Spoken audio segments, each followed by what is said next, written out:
ஒரு நாட்டில் மாணவர்கள் ஒரு போராட்டத்துக்கு வர்றாங்கன்னா அப்போ அந்த நாட்டில் மற்ற அமைப்புகள் எதுவும் சரியா செயல்படலைன்னு அர்த்தம். அதனால தான் மாணவர்கள் போராட்டத்துக்கு வந்திருக்காங்க. அப்போ ஒரு மாணவர் போராட்டம் என்பது ஒரு அரசினுடைய தோல்வி. பேனுக்கு நாம தொடர்ந்து செயல்பட்டுக்கிட்டே இருக்கணும். நம்மளும் வர்றோம், பேசுறோம், அப்புறம் அடுத்தடுத்த வேலைகளுக்கு போயிடும். தொடர்ந்து செயல்படணும்.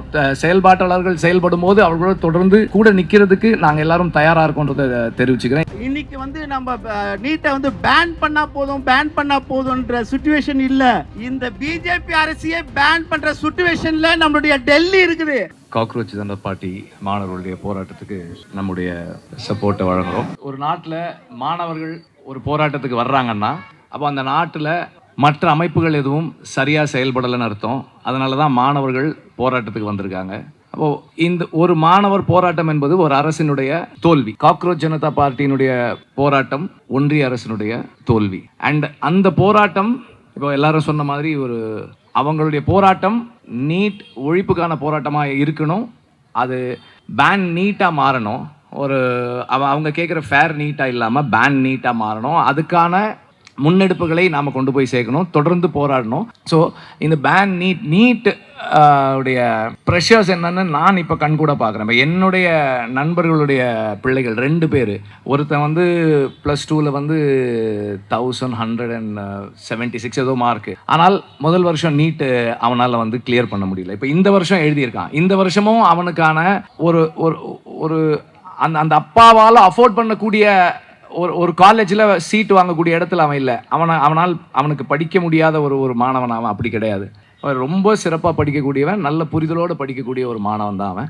அதே போல் இன்னொரு நண்பனுடைய பொண்ணு, அவளும் படிச்சுக்கிட்டு இருக்கா. அப்போ அவளும் ஒரு வருஷம் ஸ்கூல் முடிச்சு ஒரு வருஷம் உட்காந்து படிச்சுக்கிட்டு இருக்காங்க. இப்போ இதில் எல்லாருமே என்ன நடக்குது, இங்கே நீட்ன்றது மூலமாக நம்மிடமிருந்து மருத்துவ கல்வியை முழுமையாக எடுக்கிறதும் மருத்துவ அறிவை முழுமையாக எடுக்கிறதும் தான் அதனுடைய ஒரு பெரிய அவங்களோட ஒரு செயல்பாடாகவே இருக்குது. அண்ட் திரும்பவும் நம்மை அவர்களிடம் கைகட்டி நிற்கின்ற ஒரு இடத்துக்கு கொண்டு போய் நிறுத்துறதுக்கான முயற்சியாக தான் இருக்குது. இந்த நீட் பேனுக்கு நாம் தொடர்ந்து செயல்பட்டுக்கிட்டே இருக்கணும். நம்மளும் வர்றோம், பேசுகிறோம், அப்புறம் அடுத்தடுத்த வேலைகளுக்கு போயிடுறோம். என்ன மாதிரி ஆட்களை நான் சொல்கிறேன். அடுத்தடுத்த வேலைகளுக்கு போயிடுறோம். தொடர்ந்து செயல்படணும். செயல்பாட்டாளர்கள் செயல்படும் போது அவர்களோட தொடர்ந்து கூட நிற்கிறதுக்கு நாங்கள் எல்லாரும் தயாராக இருக்கோன்றதை தெரிவிச்சுக்கிறேன். இந்த முறை தொடர்ந்து செயல்படணும். அண்ட் இந்த போராட்டத்தை முன்னெடுத்திருக்கிற நீலம் மாணவர் ஸ்டூடெண்ட் மூவ்மெண்ட்டுக்கு என்னுடைய வாழ்த்துக்களை தெரிவிச்சுக்கிறேன். தொடர்ந்து இது போன்ற நிகழ்வுகளுக்கு என்னுடைய ஆதரவு இருக்கும். தொடர்ந்து நான் கலந்துக்கிறேன். Let us join forces together to ban NEET. Jai Bhim. இந்தியாவோட விடுதலை கதவு 1950 திறக்கப்பட்டுருச்சு. பாபா சாஹேப் அம்பேத்கர் இந்திய அரசியலமைப்பு சட்டத்தை எப்பொழுது கொடுத்தாரோ அப்போவே இந்தியாவோட விடுதலை கதவு திறக்கப்பட்டுச்சு. எல்லாருக்குமான கதவாக அது திறக்கப்பட்டுச்சு. ஆனால் அந்த கதவு பக்கத்தில் யார் நின்னாங்கன்னா, புரோக்கர்கள் நின்றுட்டாங்க. ஒவ்வொரு கட்சிக்கார புரோக்கர்களும் நின்றுட்டு மக்களை விடுதலை நோக்கி போகாமல் தடுத்துக்கிட்டே இருக்காங்க. 1950லேருந்து இன்னைக்கு வரைக்கும். எப்போ புரோக்கர்கள் இல்லையோ, எப்போ ஆளும் கட்சிக்கான அதிகாரத்திற்கான பிரதிநிதிகள் இல்லாமல் போகிறாங்களோ, அப்போ ஒரு போராட்டம் எப்படி நடக்கும் என்பதற்கு சாட்சிதான் இன்று டெல்லியில் ஜந்தர் மந்தரில் நடக்கின்ற மாணவர்களின் போராட்டம். அவர்கள் தேர்ந்தெடுத்த ஒரே தலைவர் டாக்டர் அம்பேத்கர், புரட்சியாளர் அம்பேத்கர். அந்த நம்முடைய காக்ரோச் பார்ட்டியோட ஒருங்கிணைப்பாளர் இந்தியாவில் கால் வைக்கின்ற பொழுது அவர் காட்டிய முதல் முகம் புரட்சியாளர் பாபா சாஹேப் அம்பேத்கர் முகம். நாமெல்லாம் நினச்சிட்டு இருக்கோம், எங்க ஆர்எஸ்எஸ் இருக்குதுங்க, பிஜேபி இருக்குதுங்க, கொஞ்சம் உஷாராக நடந்துக்கணுங்க, கொஞ்சம் பக்குவமாக நடந்துக்கணுங்க அப்படின்னு நம்ம எல்லாரும் நம்மளுக்கு கற்றுக் கொடுத்துட்டே இருக்கிறாங்க. எப்போ கற்றுக் கொடுத்துட்டு இருக்காங்கன்னா, கடந்த 50 ஆண்டுகளாக கற்றுக் கொடுத்துட்டே இருக்காங்க. பிஜேபி இருக்காங்க, ஆர்எஸ்எஸ் இருக்காங்க, உஷாராக இருங்க. ஆனால் உண்மையில் நீங்கள் கவனத்தில் வைக்க வேண்டியது, அந்த ஆர்எஸ்எஸும் பிஜேபியும் கவனத்தில் வைத்து கொண்டிருக்கின்ற ஒரே தலைவர் புரட்சியாளர் அம்பேத்கர் என்பதை புரட்சியாளரை பின்பற்றுகின்றவர்கள் யாரும் புரிந்து கொள்ளவே இல்லை. எல்லாரும் உஷாராக நடந்துக்கணும், கொஞ்சம் நாசுக்காக நடந்துக்கணும், அப்போதாங்க நம்ம வந்து கொஞ்சம் சஸ்டைன் பண்ண முடியும். இப்படி சொல்லியே விடுதலை தடைபட்டு கொண்டிருக்கிறது. இன்று அந்த கதவை, மூடாத கதவை உடைத்து நுழைந்திருக்கிறார்கள் நம்முடைய இந்திய மாணவர்கள். ஜந்தர் மந்தரில் மாணவர்கள் கூடியிருக்கிறார்கள். இது நம்முடைய விடுதலை கதவு திறந்திருக்கிறது என்பதற்கு மிக தெளிவான சாட்சி. ஒரே ஒரு விஷயத்தை நான் இங்கே சொல்ல கடமைப்படுறேன்.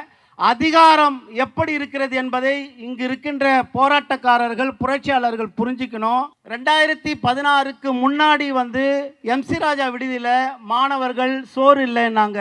2004ல் எம்சி ராஜா மாணவர்கள் சோறு நல்லா இல்லைன்னாங்க. 2010ல் எம்சி ராஜா மாணவர்கள் சோறு நல்லா இல்லைன்னு சொன்னாங்க.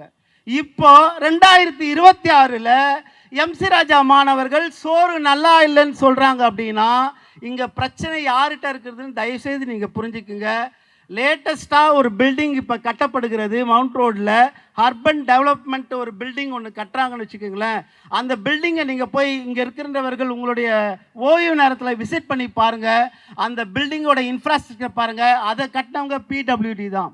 ஆனால் இங்கு சென்னையில் 16 SC ST மாணவர்களுடைய விடுதிகள் இருக்குது, பெண்களுக்கான விடுதிகள் இருக்குது. அந்த விடுதிகளில் உண்மை இன்டலெக்சுவல் ஆனஸ்ட் உள்ளவங்க போய் அந்த விடுதிகளை போய் பாருங்கள். அதை கட்டினவங்களும் நம்மளோட PWD இன்ஜினியருங்க இருக்காங்களே, படித்து ஃபஸ்ட் ரேங்கில் பாஸ் ஆனவங்க இருக்காங்களே, அவங்க தான் கட்டினாங்க.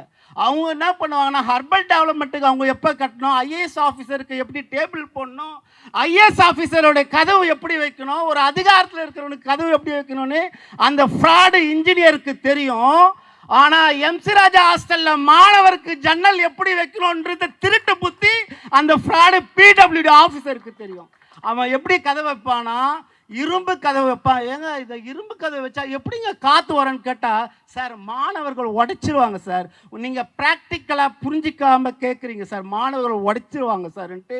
இன்றைக்கும் அந்த எம்சி ராஜா ஹாஸ்டலில் போய் பாருங்கள். ஒரு முறை அந்த மாணவர்கள் சாப்பாடு இல்லை என்று போராடும் பொழுது CM செக்ரட்டரிகிட்ட போயிட்டு, அப்போ வந்து ஃபஸ்ட்டு ADMK கவர்மெண்ட்டுக்கிட்ட போயிட்டு அந்த CM PA கிட்ட நான் ப்ரொபோசல் கொடுக்குறேன். இதோ நடக்குது இல்லை இந்த போராட்டம், இந்த FMலலாம் பேசிட்டு மாணவர்களை கிண்டல் பண்ணிட்டு இருக்கானுங்களே, போக்குவரத்தை நெரிசல் பண்ண வச்சுட்டானுங்கன்னு சொல்லிட்டு இருக்கானுங்களே இந்த ஊடகவாதிகளாம். ஏன் பண்ணுறானுங்கன்னா, இந்த சோறு நல்லா இல்லை, அந்த சோறை வந்து தமிழரசி அப்படின்ற ஒரு அம்மா மினிஸ்டராக இருக்கும்போது அவங்க வாயில் அந்த சாப்பாடை ஊட்டி இதை சாப்பிட்டு பாருங்க அப்படின்னாங்க. விஷம், கசப்பு எல்லாம் கலந்தது தான் அரசு SC ST மாணவர்களுக்கு போடப்படுகின்ற சோறு. இந்த சோறை வந்து கொட்ட பிறகு அவங்க ஒதுக்கின பணம் எவ்வளோன்னு கேட்டிங்கன்னா 75 கோடி ஒதுக்கினாங்க. அந்த 75 கோடி எப்படி இம்ப்ளிமெண்ட் பண்ணாங்க அப்படின்னா, எம்சி ராஜா ஹாஸ்டலில் ஏற்கனவே கட்டப்பட்ட டாய்லெட்டை மேலே பூசி மொழிகிட்டு அதுக்கு மேலே புதுசாக ஒரு டாய்லெட்டை வச்சு டாய்லெட்டை கிளியர்லாம் பண்ணல, ஏற்கனவே பூசி மொழிக்கப்பட்ட டாய்லெட்டை மூடிட்டு அதுக்கு மேலே இன்னொரு டாய்லெட்டை வச்சு அந்த 75 கோடியை கணக்காட்டினாங்க. அப்போல்லாம் வந்து இப்போ 75 கோடி அலர்ட் ஆயிடுச்சுன்னா அது எப்படி இம்ப்ளிமெண்ட் பண்ணுவாங்க அப்படின்லாம் நம்மளுக்கு தெரியாது. அதுக்கப்புறம் 25 கோடி ஒரு முறை வந்து அலாட் பண்ணாங்க, அந்த பணத்தையும் திருடினாங்க. இப்போ என்ன அப்படின்னா, இந்த 75 கோடி நம்மளுக்கு சும்மா சாதாரணமாக ஒரு சவுண்டு மாதிரி கேட்குதுல்ல, அந்த 75 கோடியில் எம்சி ராஜா விடுதிக்கோ அல்லது இங்கே இருக்கின்ற 16 மாணவர்கள், தமிழகம் முழுவதும் சென்னை நோக்கி வருகின்ற மாணவர்கள் தங்குகின்ற விடுதி 16, அந்த 16 விடுதியில் ஒரு நல்ல சுகாதாரமான உணவை போடுவதற்கு இந்த 75 கோடின்றது வந்து போதுமான பணம். ஆனால் அந்த பணத்தை திருடுவார்கள். இவங்க எப்படி ஆட்சி செய்வாங்க அப்படின்னா, அந்த திருடுவதற்கு எப்படி கணக்கு காட்டுமோ அதுதான் இவங்களுடைய ஆட்சி முறையே. அந்த 75 கோடியை நம்ம கொள்ளடிக்கிறதுக்கு ஒரு கணக்கு காட்டினல, அதுக்கு என்ன பண்ணணும் அப்படின்ட்டு தான் பண்ணிட்டு இருப்பாங்க. அதுக்கப்புறமா கடைசியாக 2018-19 அந்த 16 ஹாஸ்டலுக்காக 2 வருஷம் நான் பொறுப்பெடுத்து ஒர்க் பண்ணேன். நானும் மறைந்த டாக்டர் குஹானந்தம் ஹெல்த் ஆஃபீஸர் அவர் இருந்தார். நாங்கள் 2 பேரும் சேர்ந்து ஒர்க் பண்ணோம். விஜயகுமார் IAS அவர்கிட்ட தான் கொடுத்தோம். 13 கோடி சேங்ஷன் பண்ணாங்க. அந்த 13 கோடியில் வெரி சின்சியராக இதை முடிச்சிடறேன், வெரி சின்சியராக அதை நாங்கள் வந்து மானிட்டர் பண்ணோம். ஒரு குறைந்தபட்சம் அந்த 16 விடுதிக்குமான ஒரு மேம்பாடு ஏற்பட்டது. அதில் காலி இருந்த இடத்துல தான் இந்த புதிய விடுதியும் கட்டப்பட்டது. எதுக்கு சொல்ல வரேன்னா, நாம் வெறும் வந்து கவர்மெண்ட் வந்து நம்மளை வந்து ஆளுது அப்படி நம்ம நினச்சிட்ருக்குறோம். கவர்மெண்ட்டோடைய அந்த நாற்காலிகள் தான் நம்முடைய மக்கள். நாம் யாருமே போய் நேரடியாக கவர்மெண்ட்டுக்கிட்ட போய் கேட்கறது கிடையாது. இப்போ டாக்டர் அம்பேத்கர் மணிமண்டபம் இருக்குன்னா அந்த மணிமண்டபத்துக்கு என்ன பண்ணணும்ன்ட்டு அதுக்கு இன்சார்ஜான ஆஃபீஸருக்கு ஐடியாவே இருக்காது. நீங்கள் போய் ஐடியா கொடுத்தாதான் அவங்க ஓ இப்படி பண்ணலாமா அப்படின்னு அவங்க யோசிப்பாங்க. ஆகவே அதற்கு உதாரணம் தான் ஜந்தர் மந்தரில் ஒரு பெண், ஒரு மாணவி ஒரு போலீஸ் ஆஃபீஸர்கிட்ட பேசிகிட்டு இருக்கிறாங்க. அந்த போலீஸ் ஆஃபீஸர் அதிகாரத்தில் இருக்கிறவர் அந்த மாணவியை நேராக பார்த்து கூட ரெஸ்பான்ஸ் பண்ணாமல் இருக்கிறாங்க. அந்த மாணவி அந்த போலீஸ் ஆஃபீஸரோட ஹெல்மெட்டை பிடிச்சி இழுத்தே கேடா நான் பேசிட்டேன் அப்படின்ட்டு அந்த பொண்ணு இப்போ பண்ணாங்கல்ல, அதுதான் ஒரு சிங்கத்தோட பிடரியை பிடிச்சி இழுத்து ஒரு கழுகு நான் பேச கேள்றா அப்படின்னு சொன்னது போல் நாம் நம்முடைய அதிகாரத்திடம் நாம் பேச வேண்டும். இன்னைக்கு வந்து நம்ம நீட்டை வந்து பேன் பண்ணா போதும்ன்ற சுச்சுவேஷன் இல்லை. இந்த பிஜேபி அரசியை பேன் பண்ற சுச்சுவேஷன்ல நம்மளுடைய டெல்லி இருக்குது. ஆனால் நம்மளுடைய எக்ஸ்பெக்டேஷன் பார்த்தீங்கன்னா இவ்வளோதான் இருக்கும். நம்ம கொஞ்சம் நாகரிகமாக நடத்துக்கலாங்க. இப்போ வேணாங்க. புரட்சி என்பது யாருக்காகவும் காத்திருக்காது. ஆகவே தயவு செய்து பிரதிநிதிகள் இந்த சமூகத்தை சீரழிக்காமல் டாக்டர் அம்பேத்கர் நமக்கு கொடுத்த விடுதலை கதவை ஜாதிகளை தாண்டி பெரியாரிஸ்டுகளும் கம்யூனிஸ்டுகளும் கையில் எடுக்கின்ற பொழுது டாக்டர் அம்பேத்கர் விரும்பிய சுதந்திரம், சமத்துவம், சகோதரத்துவம் இந்த உலகத்தில் இந்தியாவில் உருவாகும். அதற்கான போராட்டம் தான் ஜந்தர் மந்தரில் நடக்கின்ற போராட்டம். அத்தகைய போராட்டத்தை தமிழகத்தில் முன்னெடுத்த நம்முடைய நீலம் பண்பாட்டின் ஒருங்கிணைப்பாளர் புரட்சி இயக்குனர் ரஞ்சித் அவர்களுக்கும், நம்முடைய பாலன் அலுவலகத்தில் இந்த நீட்டுக்காக நடக்கின்ற போராட்டத்திற்கும் வாழ்த்துக்களை தெரிவித்துக் கொண்டு, யாரும் அஞ்சாதீர்கள், துணிந்து நம் அதிகாரத்தை நாம் மீட்டெடுக்க வேண்டும் என்று கூறி விடைபெறுகிறேன். ஜெய் பீம்.